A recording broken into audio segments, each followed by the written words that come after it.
तो बुद्ध ने अनित्यता का सिद्धांत समझाने के लिए बोधिसत्व राम की कथा सुनाई, जिस कथा का आशय सूत्र जो था वो यही था कि सौतेली मां के कारण बोधिसत्व राम को गृह त्याग करने के लिए मजबूर होना पड़ता है।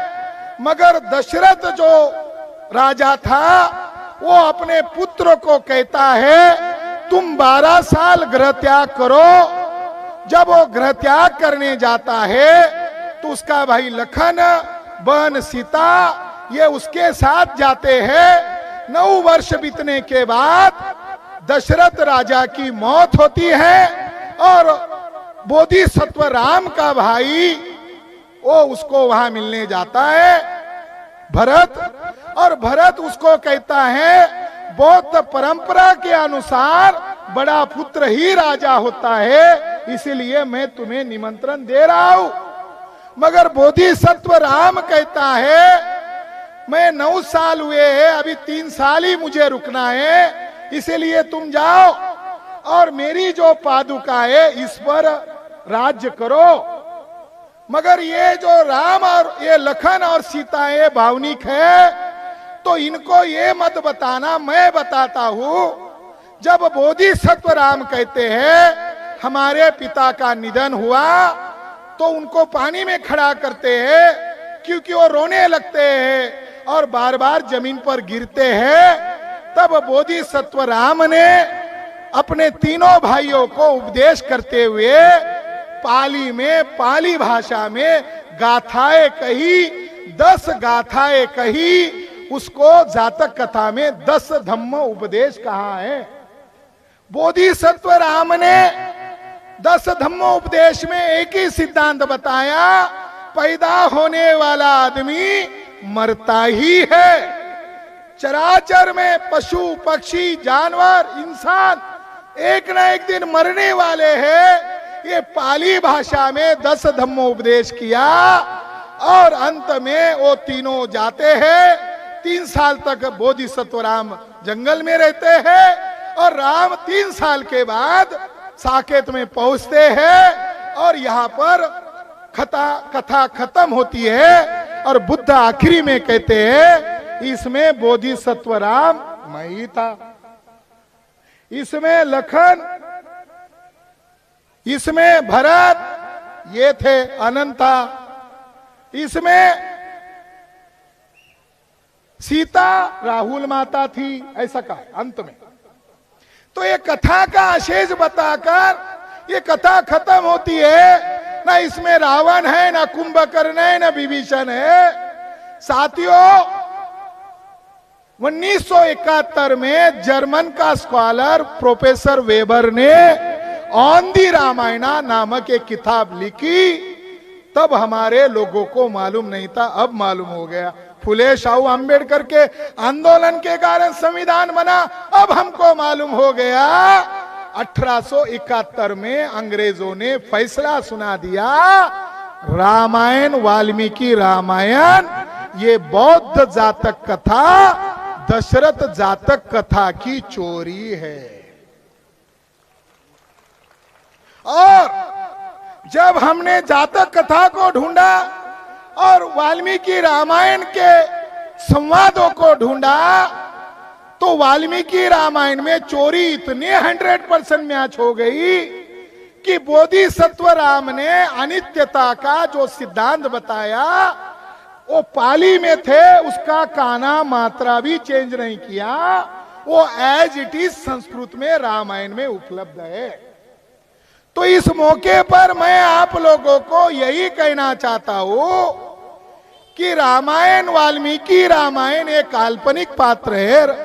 वाल्मीकि का राम काल्पनिक है, मगर बौद्धों का जातकों में वर्णित राम ये बुद्ध का नीति तत्व सिखाने वाला प्रेरणादायी पात्र है। तो बाद में ब्राह्मणों ने वाल्मीकि रामायण राम, अब रयन यन जो शब्द है, महायान, हीनयान, तंत्रयान, वज्रयान, यान शब्द, यान यानी मार्ग, तो ब्राह्मणों ने देखा महायान हीनयान है, तो ब्राह्मणों ने लिखा रामायण, यानी इधर भी यान जोड़ दिया। यान शब्द ब्राह्मणों के ग्रंथ में बुद्धिज्म का चोरी किया गया है। तो इस आधार पर हम कह सकते हैं भारत में जो राम प्रचलित है वो समाज के दिल दिमाग पर हावी है, तो उसको मिटाया नहीं जा सकता। इसलिए ब्राह्मणों ने वाल्मीकि रामायण लिखते समय, रामायण को लिखते समय उन्होंने बोधिसत्व राम की चोरी की।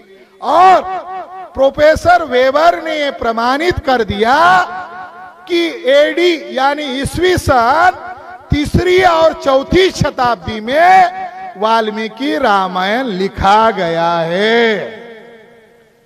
कोर्ट में बहस हुई, गोगोई साहब के सामने बहस हुई कि रामायण कब लिखा गया, महाभारत कब लिखा गया। जब इसके बारे में डिबेट शुरू हो गया तो गोगोई साहब को उस विवाद पर पर्दा डालना पड़ा कि छोड़ दो, हमें उसका समय तय नहीं करना है। साथियों, रामायण बुद्धोत्तर कालीन ही नहीं है, गुप्तोत्तर के समय में लिखा गया है, गुप्त काल में लिखा गया है।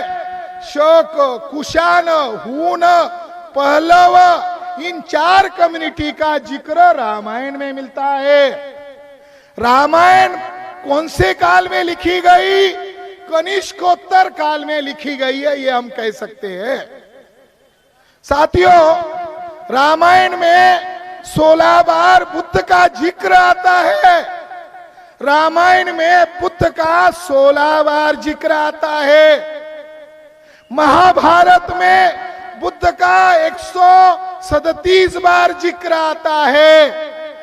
अगर विवाद करने के लिए ब्राह्मण हमारे सामने खड़े हो जाए तो हम झटके में फैसला दे सकते हैं।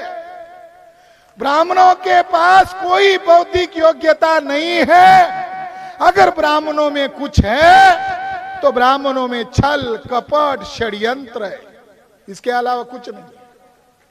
तो मैं इस मौके पर यही कहना चाहता हूं कि हमने किताब लिखी, रामायण, महाभारत, मनुस्मृति, भगवत गीता, ब्राह्मणों के संगठित हिंसा के प्रतीक। ब्राह्मण लोग कह रहे हैं कि मुगलों के द्वारा मंदिर तोड़े गए, हिंदुओं के मंदिर।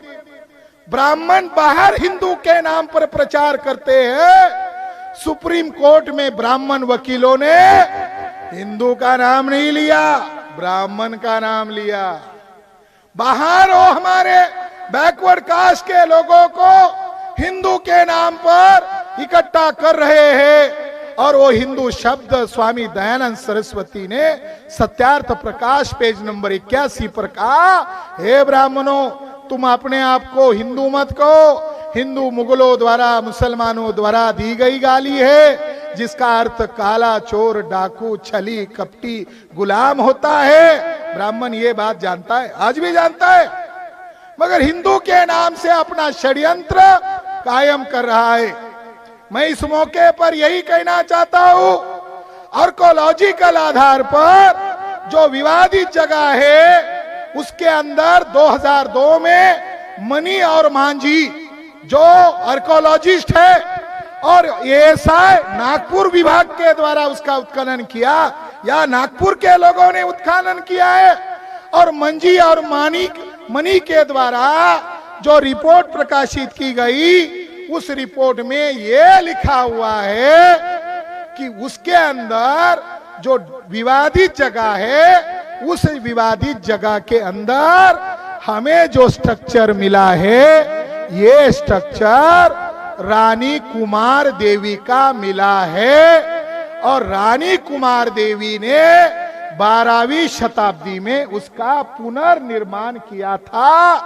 2002 के भारतीय पुरातत्व विभाग के रिपोर्ट में कहीं पर भी रामायण का जिक्र नहीं है, बल्कि अशोका का जिक्र है, गुप्तों का जिक्र है, कनिष्क का जिक्र है, बुद्ध का जिक्र है। और 12वीं शताब्दी में जो गढ़वाल डायनेस्टी थी, उसकी जो रानी है कुमार देवी, उसके द्वारा वो विहार बनवाया था। ये भारत सरकार का रिपोर्ट कह रहा है।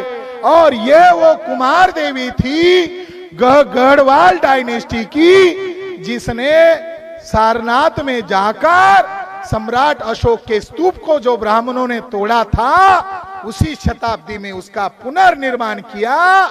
और सर जॉन मार्शल के द्वारा उसकी 26 लाइन का शिलालेख मिला। और उस शिलालेख में उसने लिखा, सारनाथ अभिलेख में, मैं सम्राट अशोक के बाद की हूं और सम्राट अशोक का ही मैं कारवा चला रही हूं। तो साथियों, जयचंद को बेवजह बदनाम किया। जयचंद बुद्धिस्ट राजा था।